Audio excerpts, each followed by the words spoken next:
Hola, buenos días. Bienvenidos al podcast Lecturas, el Club de Lecturas Liberales. Estamos aquí una vez más. Soy Pepe Jiménez desde Baltimore. Soy Guillermo desde Birmingham, en Inglaterra. Y yo, Carlos, desde Valladolid, en España. Ok, todas las semanas, todas las veces que hacemos un vídeo, hablamos de libros, a no ser que escojamos un libro muy largo. Y entonces lo que hacemos es, mientras leemos el libro, en medio hablamos de un elemento documental, un elemento audiovisual. Y esta semana vamos a hablar del documental España, la primera globalización, que ha sido escogido por Guillermo, así que Guillermo, puedes decirnos por qué lo has escogido y qué te ha parecido. Hola, sí, bueno, en primer lugar lo he escogido porque el tema me gusta, que es un poco el tema histórico, y a mí ya sabéis que me gusta un poco el tema de la historia, especialmente el tema de la historia de España, pero en general la historia del mundo. Y en este libro se habla de una parte muy importante de nuestra historia. Y luego, en segundo lugar, porque es un documental que tuvo mucho éxito, que se exhibió en las salas de cines españolas con mucho éxito. Y pues sabía bueno, por la forma en que se había rodado y tal, era como muy asequible para todo el mundo y como muy atrayente, que no era un documental tradicional de historia en el que se te explica toda la historia desde una... Y puede ser que hubiera gente más interesada o menos, o incluso demasiado profundo. Inicialmente me pareció como un poco un recurso cinematográfico interesante para introducirse en la historia. Y dije, pues lo voy a ver, que no lo había visto, y digo, y así lo vemos y lo comentamos. Mm. Muy bien. La verdad es que yo lo vi ayer, o sea, no, recientemente, y me gusta mucho. No, está muy bien hecho. Empieza el documental hablando de la relación entre España y China a través de las Filipinas, ¿no? No sé, Carlos, ¿quieres explicar un poco cómo? Bueno, habla de que hay un momento determinado en el que el emperador Ming decide que los impuestos no se pagan más en especies, que hasta entonces se pagaban en especies y eran muy complicados, y que a partir de ese momento los impuestos en China se empiezan a pagar en plata y solo se acepta la plata para el pago de impuestos. Lo que pasa que China no tiene mucha plata. Y España, que ya había llegado a las Filipinas, eh, pues tiene muchísima plata de México y de Perú. Entonces, claro, termina el comercio que hay entre China y España a través de Filipinas es muy grande precisamente porque España tiene la plata que China necesita, ¿no? Y a partir de ahí se empieza a hablar de una globalización que a mí no se me enseñó en el colegio jamás y que yo no tenía ni idea, ¿no? Y a partir de ahí pues empieza un libro, digo libro, pero es documental. También se ha hecho un libro, por cierto, ¿eh? Pero empieza un documental cuya pretensión es desmontar la leyenda negra, ¿no? Sí, iba a hacer una puntualización que además de especias también decía que el emperador de la dinastía Ming utilizaban el arroz en vez de las especias también para intercambiar y que fue lo que sustituyeron por la plata. Y estoy de acuerdo con lo que dices, o sea que es ese ánimo de desmontar la leyenda negra que construyeron tanto holandeses, franceses e ingleses, que, que es como una pequeña losa que nos quitamos de las espaldas viendo este documental, que es un poco una terapia bastante sanadora, porque, claro, yo desde chiquitín siempre he vivido con esa angustia de todo lo que hemos hecho mal desde España, las conquistas, con los judíos, con tal, y claro, Sí, sí, a decir, sí. ¿qué judíos echaron en todas partes? Y es Mm. que no hemos sido tan malos con las leyes de Burgos de 1512. Contaban así un poquitín. Me gusta también el hecho de que sean todos historiadores, menos un filósofo, yo creo que era gallego, pero el resto son Sí. historiadores que documentan. Y entonces dan una perspectiva así, sí, un Mm. poco de historia comparada con otros países que también me ha gustado mucho. Y es que yo creo que el documental parte de la idea de que la historia en España se nos da mal, ¿no? Se nos da mal o al menos diferente al resto de países y eso nos deja en desventaja con respecto a otros países. Es decir, en ningún país del mundo, hay un momento en el que el documental dice, en ningún país del mundo se le enseña a la gente esta es tu historia, pero tienes que empezar diciendo... se hicieron muchas barbaridades, lo hicimos muy mal, pero luego Wellington ganó la guerra a Napoleón. Pero no dicen, pero de Wellington mató a mucha gente, quemó muchas fábricas en España, Wellington tal, tal. No empiezan diciendo eso. O sea, se les enseña a los niños ingleses que Wellington vino a España, venció a Napoleón y ganó la guerra a Napoleón y la guerra de la independencia la ganaron los ingleses. Eso es lo que se les enseña, pero no se les empieza diciendo, pues lo hicimos barbaridades, destruimos la economía española quemando todas sus fábricas. Tal. O sea, no hay esa prevención para decir, oye, para que yo pueda explicar mi historia, tengo primero que explicar que sí, que estoy muy arrepentido, que soy un auténtico monstruo, para poder luego decir que Cortés conquistó México. Pero primero siempre tienes que decir, pero Cortés hizo muchas barbaridades, Cortés era muy malo, Cortés era un conquistador que mató a muchos indios, sí, tal y cual, y gracias a eso conquistó México. Y eso nos deja casi como diciendo, pero qué horribles que somos, ¿no? Entonces, lo que viene a decir es, a ver, contemos la historia toda, es decir, las grandes cosas y también lo demás, pero no tengamos esa prevención inicial de decir somos los peores del mundo y hay estas cosas que quiero contar, ¿no? Entonces, claro. Yo creo que la que hace ese comentario, si no me equivoco, es Elvira Rocabarea. Sí. Que debo decir, este documental, por cierto, fue hecho a raíz del libro escrito por Elvira Rocabarea, que no sé cómo se llama. Tú, Guillermo, creo que lo has leído, ese libro, yo no lo he leído. Se llamaba Imperofobia y Leyenda Negra, ¿no? Sí, y Leyenda Negra, sí. Que el argumento, vamos, seguro que hay mucha gente que lo ha leído y que sabe de qué va, pero el argumento fundamental es decir que siempre todos los grandes imperios tienen una leyenda negra detrás, porque son grandes imperios que dominan a muchos otros pueblos, que son la primera potencia mundial, ahora le pasa a los Estados Unidos, en otro tiempo al Imperio Británico, en otro tiempo al Imperio Romano, pues todos los pueblos que iba conquistando, pues iban en contra de ellos porque eran la gran potencia, pero en ninguno de estos casos el imperio ha asumido lo que los demás decían que eran ellos. Siempre han dicho que eran pues un imperio fuerte, un imperio grande, hicieron grandes cosas en la humanidad y tal. Y en cambio, en nuestro caso, eso no es así. Nosotros hemos asumido lo que los vencidos o lo que los otros decían de nosotros, ¿no? Y lo hemos aceptado y es lo que enseñamos. Enseñamos la historia a través de los ojos de los británicos, de los franceses y de los holandeses en vez de a través de nuestros propios ojos, ¿no? Y esa es la gran diferencia, ¿no? Ella le da también una razón por la que esto ocurre, que es con el cambio de dinastía, sobre todo en España, de los Austrias a los Borbones que eran enemigos de los Austrias, tienen que justificar y legitimar. Que era nieto de Luis XIV, ¿verdad? ¿No? Sí, tienen que legitimar la monarquía en España después de una larguísima guerra, legitimarse diciendo que ellos eran muy buenos y que lo que había anterior a ellos era muy malo, que eran los Austrias. Entonces la historia se hace por los franceses en España, no se hace por los españoles, se hace por los Borbones, ¿no? En ese momento histórico, ¿no? Que era una historia de leyenda negra, de que los austrias eran terribles, de qué tal, ¿no? Que es cuando sale y se empiezan a decir también otras cosas como que Carlos II era tonto, ¿no? Claro. Sí, sí. Que era tonto, que lo parecía, ¿no? Tiene una cara fea, una cara rara, pero no era tonto. Y era enfermizo, eso sí, era enfermizo, pero no era nada tonto. Además, las arcas españolas en la época de Carlos II estaban súper saneadas, tenían un superávit inmenso, que es lo que les permitió luego a los Borbones, los primeros Borbones, como Felipe V, Carlos III y tal, tener dinero para hacer muchas cosas. Claro.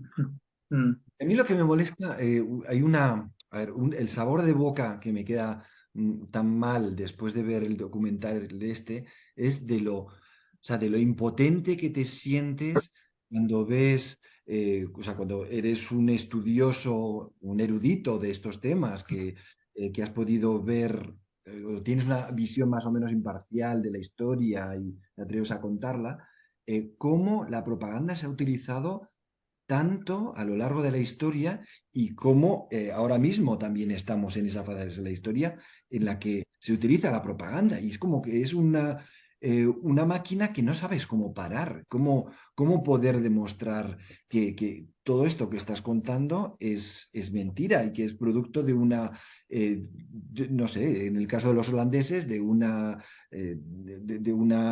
sea, de una intención por parte de unos partidos de llevar un programa político, entre comillas, adelante, igual que los holandeses, los alemanes con Calvino sí, con Calvino, no, fue con Lutero, Calvino perdón. fueron los suizos, ¿no? Sí, perdón, sí, Y Lutero. holandeses también, suizos y holandeses, y Lutero los alemanes, sí. Sí. Y eso entonces que te sientes así un poco como, joder, entonces ¿esto cómo se puede cambiar? ¿Cómo luchar contra esa propaganda? No Sí, sé además, cómo se puede cambiar, pero lo que está claro es que este documental es el fruto de un crowdfunding. O sea, el director, se llama José Luis, ¿cómo se llama? El José Luis López, no sé López qué, Linares, López Linares, ¿De am, campo? leyó el libro de Elvira Rocabarea y decidió hacer un documental y lo puso en Indiegogo. Y hubo como 1.600 personas que dieron dinero, dieron un total de 96.000 euros, ¿no? O sea, y es un documental muy barato que vale, barato son 300.000 al final, ¿no? Tiene dineros de la Comunidad de Madrid y tal, pero casi 100.000 euros vienen del dinero público, del dinero donado para hacer eso, ¿no? O sea que al final siempre hay como una puerta para que la verdad salga a la luz, ¿no? Y a pesar de que, bueno, de que hay mucha gente que está en contra. De hecho, este documental salió en 2021 y en los Goya, que son los Óscares de España, los premios Óscares, se dan siempre pues, un Goya al mejor documental y tal. Bueno, pues para optar al mejor documental el documental tiene que haber sido preseleccionado. Y ese año hubo 3 documentales que fueron los más visualizados con diferencia de todo, que ninguno de los 3 terminó como potencial ganador de los Goya. Uno era este, otro era uno sobre la Virgen yo no lo voy a pronunciar mal, pero no sé cómo se pronuncia, Mitrojuchi o algo así. No sé si la conocéis, pero creo que está en Croacia, por ahí. Ah, Se vale. parece a la Virgen y tal. Y otro era un documental también religioso, creo que se llama Vivo, sobre la fe y tal. Y ninguno ni siquiera optó a ganar el Oscar o a ser un potencial ganador, ¿no? Pero bueno, es lo que tiene. El caso es que decías tú, ¿cómo se cambia? Se cambia con la gente empezando a azuzar. Hay una cosa que me ha encantado de este documental y es ver la diversidad de gente que tiene una visión positiva de la historia de España y la diversidad empieza por historiadores americanos, ingleses, Ah, americanos cuando he dicho americanos me refiero a estadounidenses, pero también americanos de la de América, Hispanoamérica. de Sí. Hispanoamérica, iba a decir América Latina, perdón, Hispanoamérica, y también pues había una rusa, un tipo que Una estaba en China, Alemania, una china, es decir, que no es una visión de unos cuantos locos sectarios, no, es una visión de historiadores. La historia se estudia con unos métodos y bueno, que es algo serio, que no es algo que sale de la nada, ¿no? Eso me claro, gusta. es un poco lo que decía al principio, es decir, no es que todo esto que se dice en el documental sea cierto, falso o sea discutible. El problema fundamental está en que asumamos una dirección histórica hacia un lado o hacia otro. Y eso es lo que, de alguna manera, en el documental tratan de evitar, de decir, a ver, o sea, no podemos simplemente asumir que lo que la propaganda estableció y establece por ser una propaganda antiespañola y ahora tenemos que asumir. Es decir, tampoco hay que asumir la leyenda rosa, es decir, que todo lo que los españoles hicieron está bien, sino simplemente hay que ver los hechos. Y los hechos... Y compararlos, hay una cosa que dice uno de los historiadores, dice, no podemos juzgar a la historia con los barómetros de hoy en día.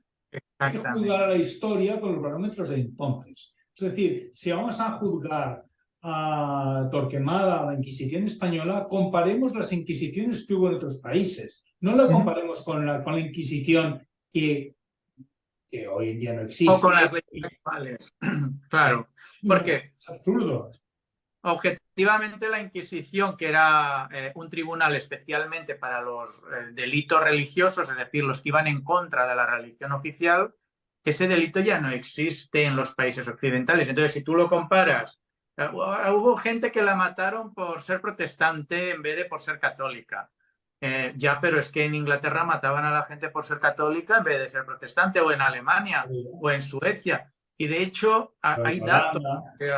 En Holanda, en Suecia, por ejemplo, un católico no podía acceder a ser funcionario hasta 1970, es decir, hasta hace 4 días. Y era porque las religiones, digamos, protestantes son nacionales, sobre todo. Entonces, en el Estado no podía ser, para defender el Estado, tú tenías que ser de esa religión. Entonces, tú empiezas a hacer comparaciones y te das cuenta que si las haces comparativamente en cosas comparables, luego las diferencias, digamos, es lo que hay que estudiar. Claro. Lo que pasa es que si nos comparan cosas de hace mucho tiempo con las cosas actuales, expulsaron a los judíos, qué horror. Sí, pero todos los países de Europa expulsaron a los judíos. Y España fue el último. España fue el último, exacto. Y de hecho vi un documental que comentaba esto y decía que España tenía una gran presión porque había sido el único país de toda Europa que todavía no había expulsado a los judíos. Y de hecho la expresión marrano, que parece española, no es española, es una expresión italiana. Los italianos nos llamaban a los españoles marranos porque éramos los que estábamos aún mezclados con judíos, porque éramos los que aún no habíamos expulsado a los judíos. Porque entonces, sí, claro. Y entonces esa expresión viene de los italianos, que nos llamaban a los españoles así, marranos, ¿no? Y tenía que ver con eso. Y esa gran presión de que en España todavía hubiera tantos judíos, también es una de las razones por las que al final se cedió y se expulsó a los judíos, ¿no? De hecho, en el documental cuentan cómo se expulsan a los judíos, pero se van muy pocos. Se van, creo que era 1/3 de los judíos se van. Sí. Y 2/3 se integran en España y realmente no era una cuestión racista, como se ha dicho muchas veces, porque al judío se le dejaba convertirse. De hecho, existe la palabra converso y bueno, si tú le dejas convertirse, ya no estamos hablando de racismo, estaremos hablando de intolerancia religiosa, pero no de racismo, ¿no? Y el hecho de que se quedaron la inmensa mayoría, pues hombre, algo bueno dice la sociedad española de entonces, ¿no? Porque los judíos vivían en juderías, vivían en sus barrios, ¿eh? O sea... Y muchos de los conversos... Perdón, Carlos, sí. Sí, no, iba a decir que también hace un paralelismo con todas las estatuas que se están tirando, sobre todo en Estados Unidos. De Cristóbal Colón. De Serra, de Cristóbal Colón. Y después empezaba a poner ejemplos de cómo eran tan alabados Fray Junípero Serra, por ejemplo, que los indígenas o los indios lo alababan o sea, lo tenían ahí como que en un pedestal porque era muy querido por todo el mundo y pues el día de su muerte pues que sí, casi se rifaban la ropa y demás, o sea que reliquias, las reliquias y la cantidad de pueblos que salieron ahí o sea, con nombres de santos, o sea, que daba de alguna manera fe o sea, bueno, no sé, de cómo se había incorporado también el indigenismo dentro de o sea, de la cultura española y que no era, no había ningún rechazo, sino más bien al contrario, ¿no? Y es que esto, ella comenta que es leyenda negra, es decir, ¿por qué en Estados Unidos las estatuas de Fray Junípero Serra, que montó misiones por toda California, por todo el sur de Estados Unidos, que estaban los indios allá y tal, tiran a Fray Junípero Serra, y luego el que realmente exterminó a los indios de Estados Unidos, el gobernador de California, Stanford, que ponía carteles y que pagaba dinero por el indio que tú le traías muerto? Por cada indio que tú matabas, él te daba dinero del Estado americano, ¿no? Bueno, del gobierno de California, porque él era gobernador. Dice, a él no pasa nada, es decir, dice, ella tiene una frase... Sigue teniendo la universidad más roja de Estados Unidos, Stanford, sigue teniendo tu nombre, ¿no? Alguien va a tener que pagar que no haya indios en Estados Unidos, que los hayan exterminado, y esos no van a ser los fundadores de Estados Unidos. Esos vamos a ser los españoles que durante 3 siglos todos estos indios estuvieron viviendo bien o mal, pero bajo la corona española, y en ningún caso se les exterminó. Claro, estaban allí viviendo. Dices, que Estados Unidos no tiene indios. Sí que los tenía, hasta que llegaron los anglosajones, pero en el Imperio Español, en lo que era el Nueva España, había indios, como en todo el resto del Imperio Español, ¿no? A mí me gusta mucho la anécdota de Jerónimo, ¿no? Que Jerónimo Claro. era un indio que era sedentario, ya llevaba años siendo sedentario en la España colonial, en el México colonial. Lo que pasa es que hay un momento en el que México vende la mitad de México a Estados Unidos, lo pierde, no sé si lo vende o lo pierde, no me acuerdo. No, lo pierde en una guerra. En una guerra, pues lo pierde. Una guerra provocada también por los americanos un poco, para al final quedarse con todos esos territorios, claro, sí. Vale, pues México pierde gran parte de ese territorio, y en ese territorio estaba el pueblo donde vivía Jerónimo, que de repente se convierte en un apache y tiene que volver a la vida sedentaria y tiene que volver a luchar, y termina, pues bueno, porque los están exterminando, porque aquí los que exterminaron a los indios fueron los anglosajones. Los españoles no exterminaban a los indios. De hecho, es una cosa muy curiosa, porque el Reino de España consideraba a los indios súbditos españoles igual que los blancos, igual que los que vivían en España, igual que todos, ¿no? O sea, no había bajo ningún concepto una diferencia de trato entre el indio y el no indio, cosa que no pasaba en la India. Por ejemplo, en la India hubo un caso de una mujer que se casó con un indio, y a partir de entonces esa mujer quedó absolutamente aislada y no se la volvió a invitar a nada, no tenía ningún trato, mientras que existía, dicen el nombre, pero no recuerdo muy bien quién era, pues un noble que se casa con una noble india, y los hijos heredan el título de nobleza del padre y de la madre. Bueno, y los españoles reconocen la aristocracia india, cosa que no ha hecho nadie nunca, ¿no? Bueno, el hijo de Hernán Cortés era mestizo, era hijo de una india y de él mismo, y heredad de Hernán Cortés, y tiene todos los derechos reconocidos, no hay ningún problema en eso. El propio, ya en épocas tan antiguas como las de Hernán Cortés, porque posteriormente, bueno, se reconoció la nobleza india que existía, preexistente, y se les daba títulos de nobleza. Algunos, como el propio Moctezuma, que sigue siendo un marquesado, no sé si es marquesado o ducado o lo que sea, y que sigue estando, y que creo que sus descendientes fueron unos de los fundadores o de la Legión o de la Guardia Civil, ya no lo sé. O sea, aquí en España. O sea, que son descendientes del propio Moctezuma, porque, bueno, pues se les dio título nobiliario, que luego es lógico. O sea, tú piensas que estamos en el siglo XV, en el siglo XVI, y España va a un continente entero que tiene muchísima más población que en España, y que no puede hacer una conquista como nos creemos todos, como si llegar ahí un ejército gigantesco, empezar a saquear y ir por todos los lados y a conquistar todo.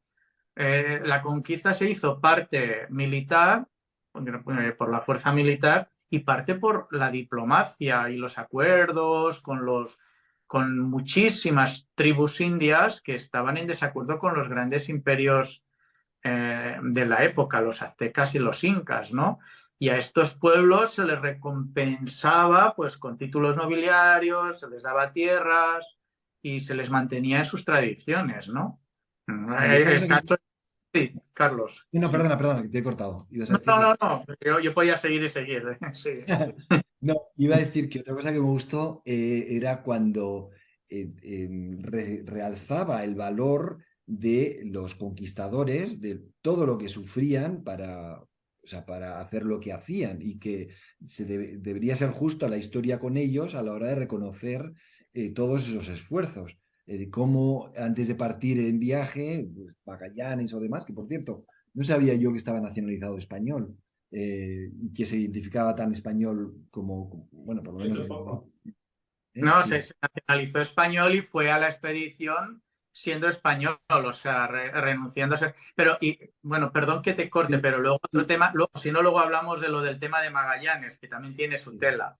Sí, Sí, no, pero pero es que quería simplemente decir de cómo, o sea, cómo me gusta que lo ponga en valor, porque realmente ahora o sea, se quita no sé, ese valor de que,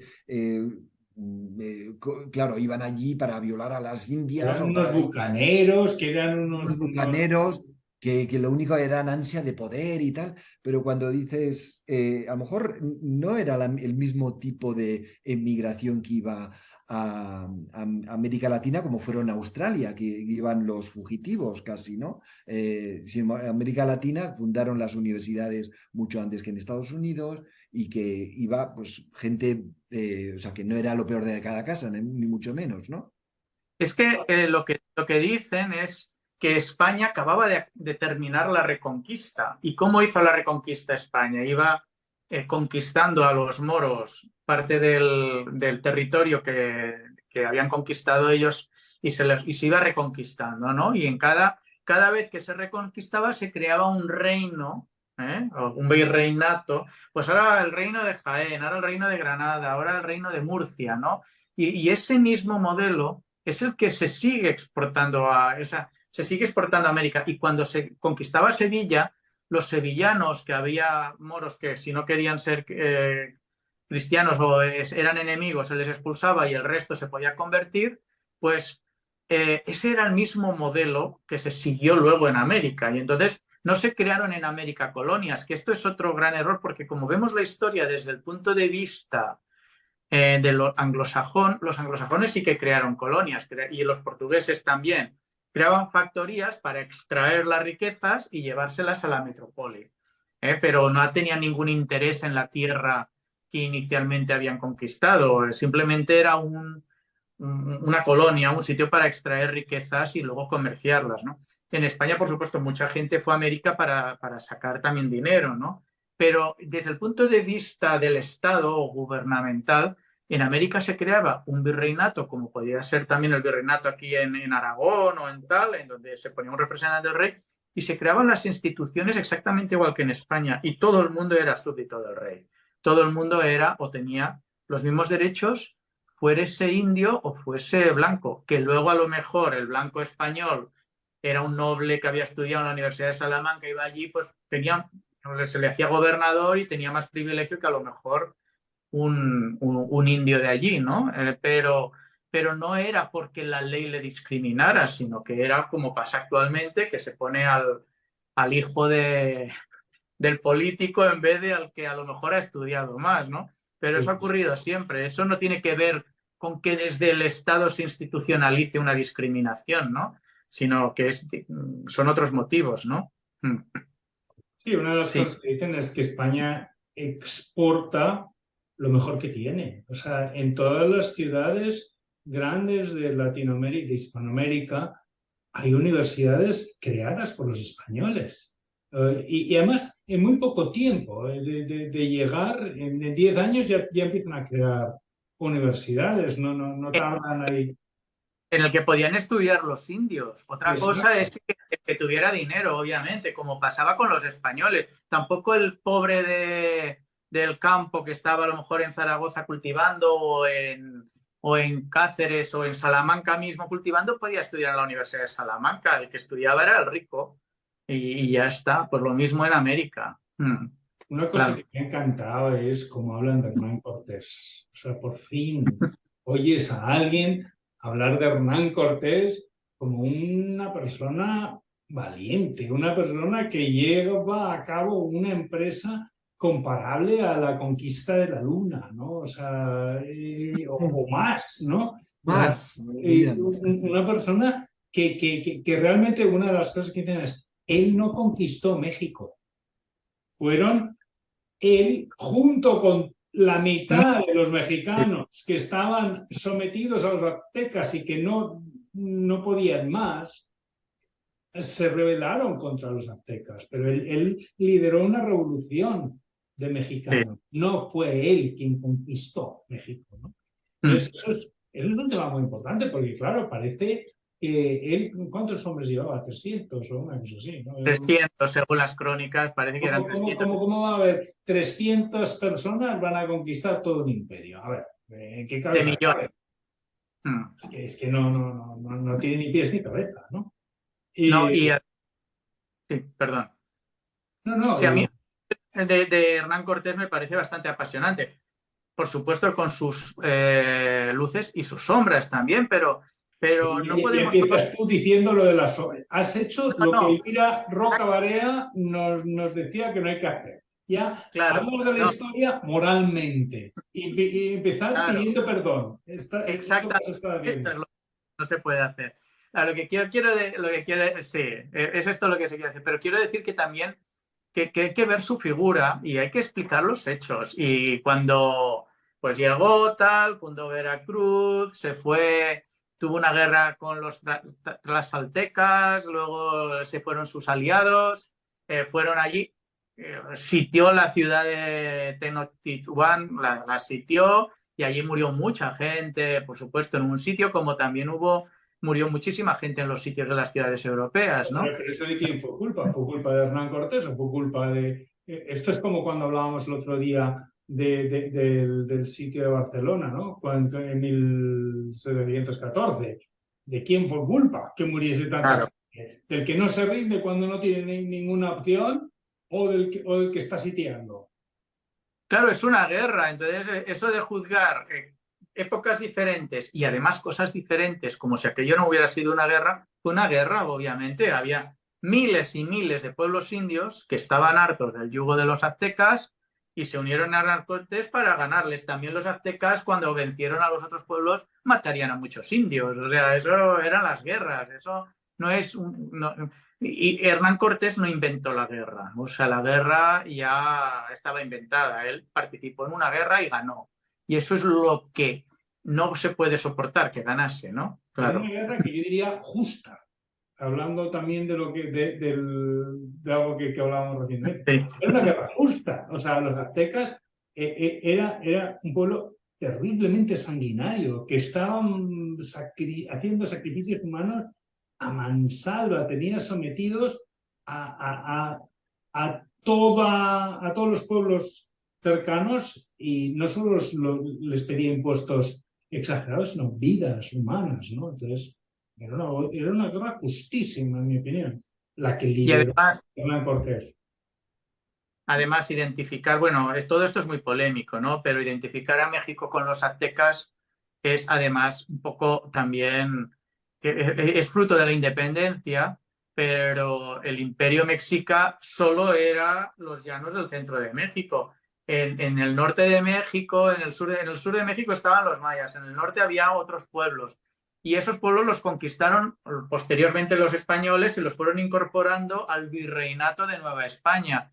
Decir que eran aztecas los que vivían en California, pues también es un error histórico. Los mexicanos de California o los mexicanos del norte de México, de cualquiera de Chihuahua o de Tamaulipas, no eran aztecas tampoco. O de Chiapas, en el documental hablan de Chiapas, yo no sé si queréis comentarlo un poco, ¿no? Sí.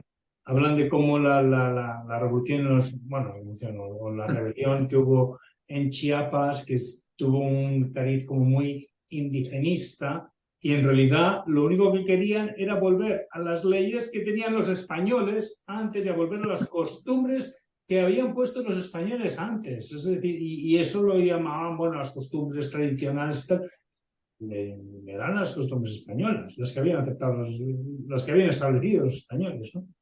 Y me gusta también porque cambia, pone muchas imágenes, personajes. Creo que también mete a AMLO, ¿no? El presidente de ahora, el mexicano. Cuando exige al rey de España y al Papa que pidan perdón. A ver, eso, ay, pidan perdón, pero que pidan perdón, ¿por qué? Sí, Pero sí. perdón, ¿en nombre de quién? ¿De los aztecas? O sea, no en nombre de quién, quiero decir. ¿Perdón a quién? A los aztecas. Y en cambio a los trasaltecas que estaban de acuerdo en la invasión, a esos que también tienen que pedir perdón por haber invadido a la No, ciudad. pero es que si alguien tiene que pedir perdón es AMLO. AMLO es blanco.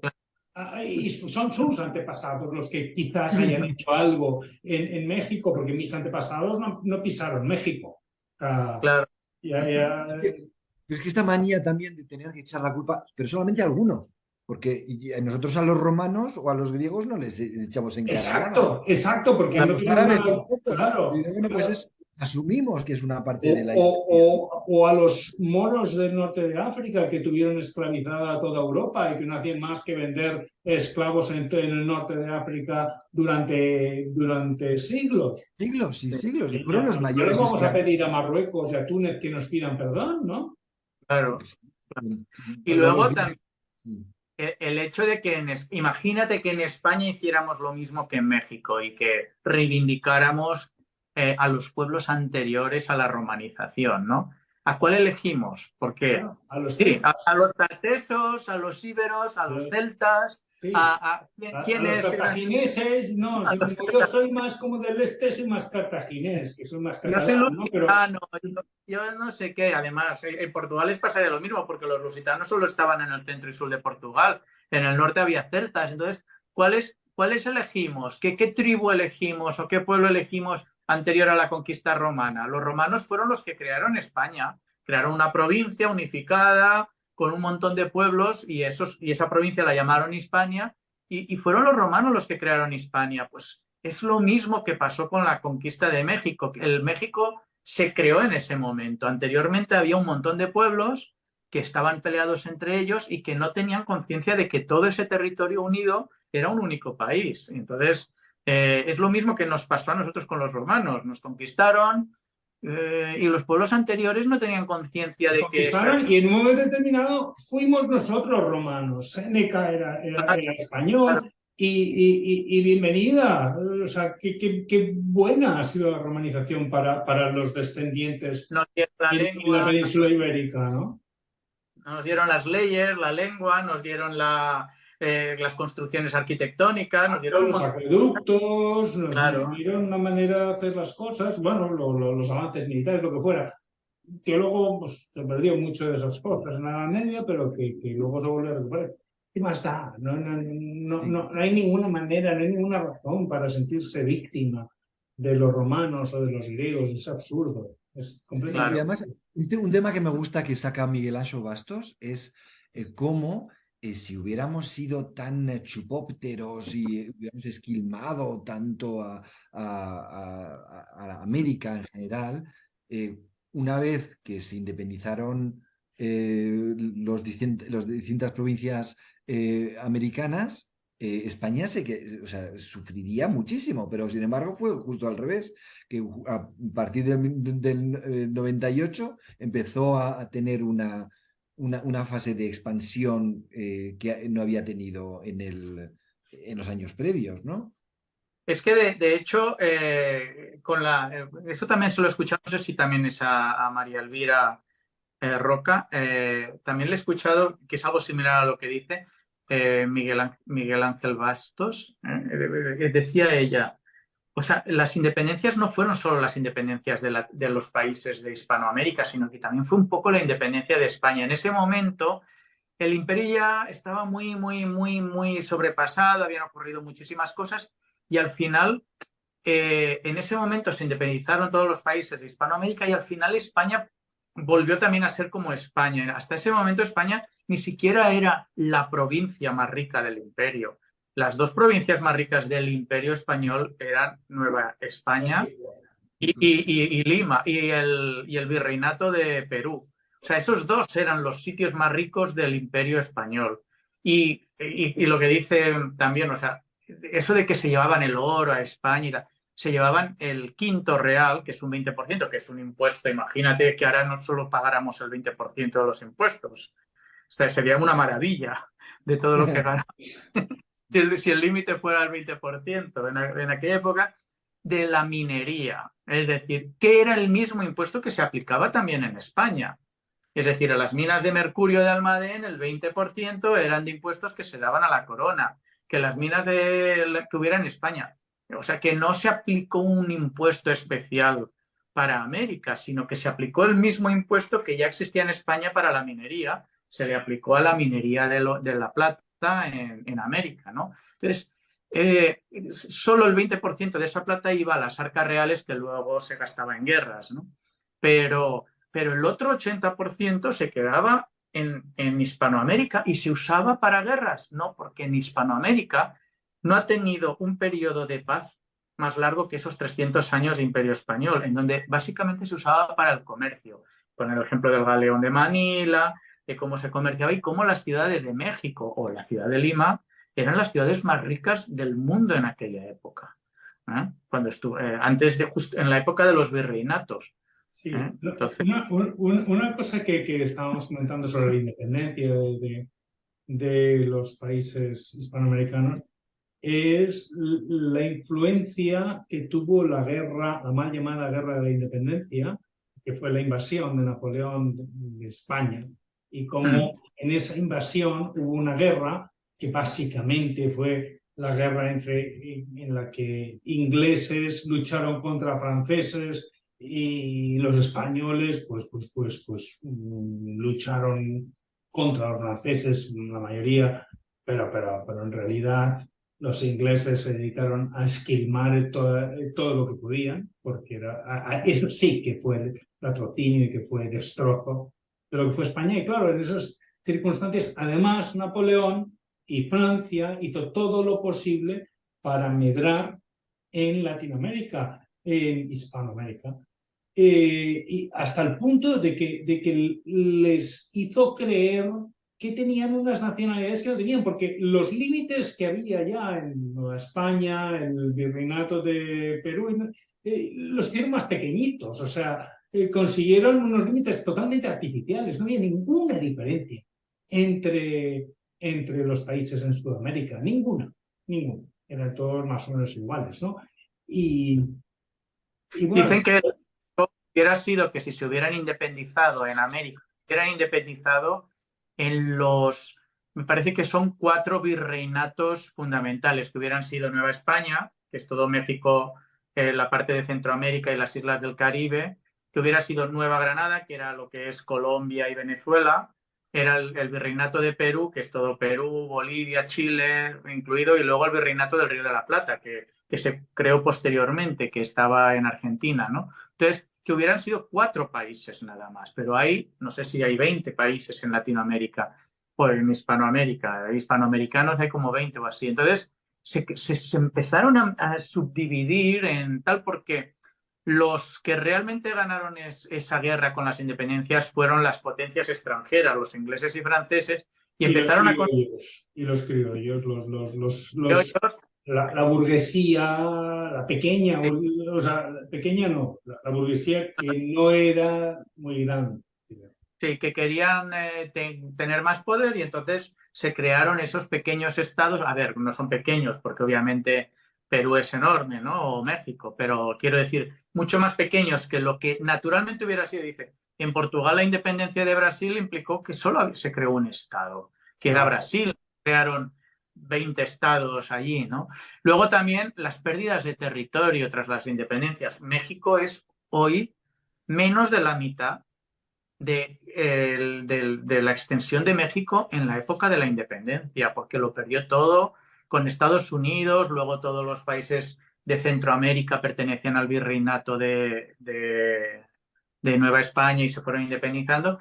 O por ejemplo, Brasil, o sea, Brasil era muy pequeño, todo lo que es el Amazonas, el interior de Brasil, pertenecía al virreinato de Perú o al de Nueva Granada, y tras la independencia, como eran territorios, se abandonaron y se los quedó Brasil al final. Es decir, eh, son países que tras la independencia todos estos países perdieron un montón, eso sí, toda la culpa siempre va a ser de los españoles, ¿no? Pero casi todas esas pérdidas se produjeron después de la independencia, no antes, que había un poder, un imperio que impedía que otros entraran en ese imperio, ¿no? Una cosa que comentar es cómo los indios no querían la independencia. Los indios estaban muy bien con los españoles, pero muy bien. De hecho, cuando algunos de los países que se independizan, por ejemplo Argentina, una vez se independizan, sus gobernantes son claramente anti-indígenas y establecen que hay que matar al indio, que hay que exterminar al indio, que el indio no me acuerdo qué término utilizan, pero básicamente como que es algo sucio, ¿no? Y de hecho, en Argentina pues no los exterminan, porque sigue habiendo, pero vamos, Casi hay muchos menos que en Perú. Hay que tener en cuenta que cuando se producen las independencias en la mayoría de los países hispanoamericanos se les quitan las tierras a los indios y se las entregan a la nueva clase dirigente. Entonces, claro, que los indios hayan perdido sus territorios, sus tierras, se produce después. Pasa lo mismo como en Estados Unidos. Durante la época española no había reservas. Después se cogieron a los indios, se les quitaron todas sus tierras y se los metieron en reservas, en tierras que no eran, y siguen existiendo las reservas en Estados Unidos. Entonces, pero las tierras originales de esos indios, que eran el dueño de un pedazo de tierra en California o tal, como había otros intereses, pues o se le mataba o se le metía en una reserva. Pues eso también ocurrió en diferentes formas en muchos países tras las independencias, ¿no? Y otra cosa curiosa es que las independencias se producen, tenemos también una pequeña confusión, como si los libertadores fueran liberales, ¿no? Que eso iba con lo nuestro, ¿no? Las independencias se producen en una época en que en España el gobierno era liberal.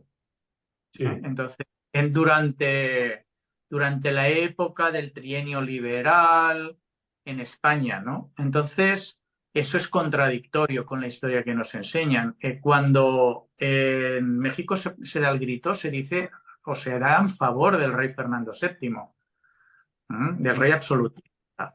Es decir, por algunos libertadores. Hay mucha confusión ahí. Parece como si los liberales llegaran a América y tal. O sea, hay mucha contradicción. En España en ese momento el gobierno era liberal. Es decir, eso hay que estudiarlo más. Quiero decir, no es una cuestión de liberales contra absolutistas. Una cosa que me hace mucha gracia también cuando hablas con ciertos latinoamericanos o hispanoamericanos es que mencionan ellos también, en plan broma, que te lo dicen, joder, qué mala suerte tuvimos que nos invadieran los españoles, porque si nos hubieran invadido los ingleses seríamos mucho más ricos.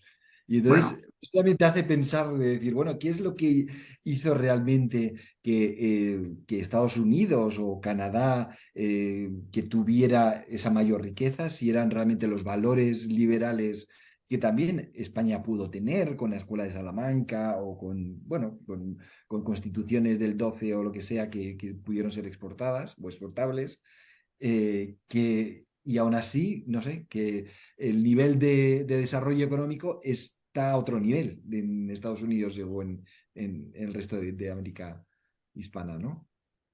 Yo creo que es posible, que si hubiese sido una conquista anglosajona, tendrían un poder económico mayor. Ahora bien, habría un mestizaje nulo. No habría mestizos, o sea, habría muy poquitos. O sea, ¿hasta qué punto merece la pena, no? No, a ver, México, Nueva España, era la región más rica del mundo durante el Imperio Español, más rica que Inglaterra, más rica que Alemania. Es decir, lo pierde tras la independencia. Entonces, ahí también hablemos, quitemos anacronismos. Es decir, los ingleses llegan a Estados Unidos después, ya después, no llegan antes que los españoles.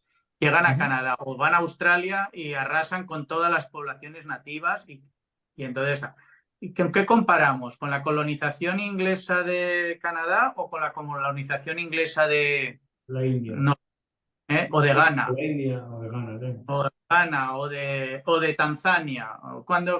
¿Qué país comparamos? O sea, Razón. hay que ver qué se hizo, es decir, eh, respetar a los pueblos que había, o sea, como había millones de indios cuando los españoles llegaron, o exterminarlos. Es esa lo que están comentando. Quiere decir que ese latinoamericano se sacrificaría él, haber muerto, haber sido exterminado para que Que pudiera... todos los descendientes de los blancos fuesen más ricos. Claro, Ya. para que los descendientes de los ingleses que venían de Inglaterra fueran ricos. Y él entonces... Yo creo que no estaría contento con eso.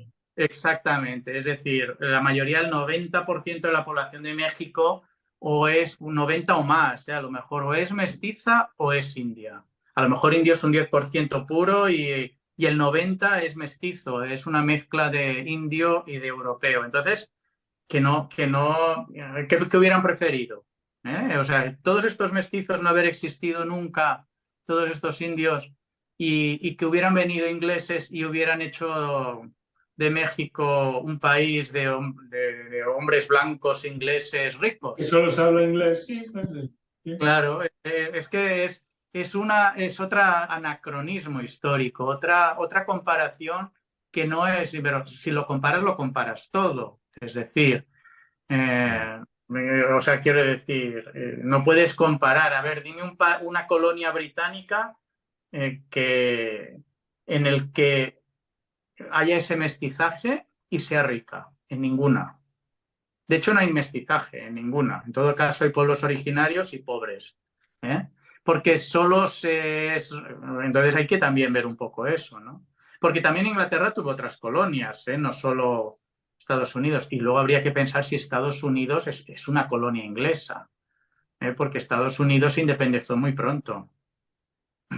Bueno, pero sí, ¿no? La colonia inglesa, ¿no? ¿O por qué dices Bueno, que no? lo que quiero decir es que en la época en que Estados Unidos era colonia inglesa no era rico. Se hizo rico después. No, vale.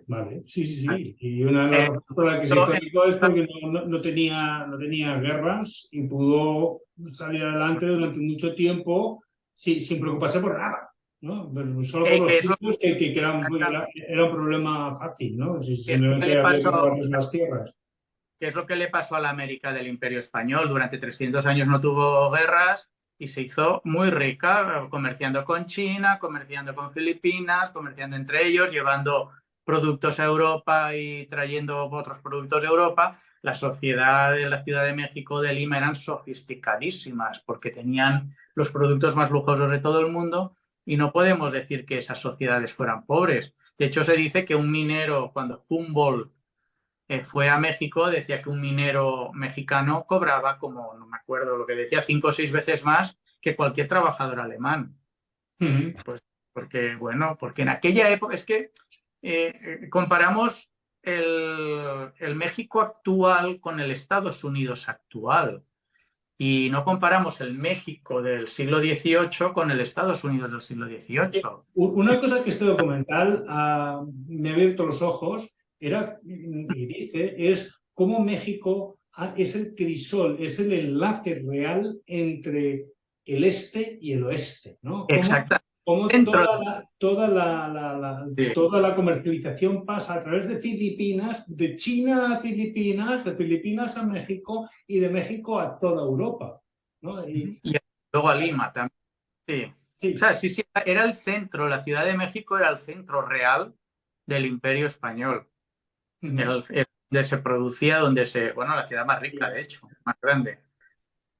Sí. Sí, Bueno, tenemos que ir terminando, así que si ha quedado algo en el tintero, vamos sacándolo ya. No sé si se ha quedado algo.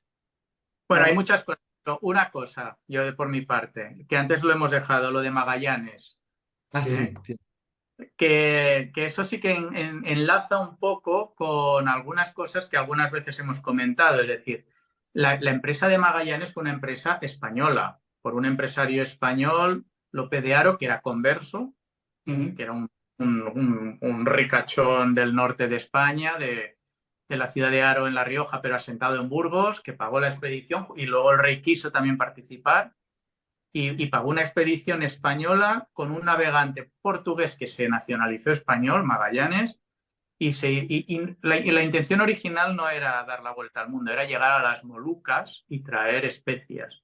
Pero una vez llegado allí, que mataron a Magallanes, se hizo cargo de la expedición Juan Sebastián Elcano y él se lleva los barcos y decide volver por el camino portugués, es decir, acabar de dar la vuelta al mundo, ¿no? Él es el que lo decide porque lo ve más cercano, aunque hay el peligro de que los portugueses le persiguieron, los quisieron, no quisieron que acabara esa empresa bien. Y cuando se hizo el centenario, la ONU, tal, y España mismo aceptó que fuera. Es un libro que es una novela que relata las aventuras, bueno, la historia de África de las Heras, que era una espía comunista, y no voy a avanzar más cosas, pero es un libro que está, por lo que llevo yo leído, que no lo he terminado, me está gustando mucho, así que ya hablaremos de ese libro la semana que viene. Así es que, con este bizcocho, hasta la semana que viene, hasta los 8. Chao. Vale, adiós.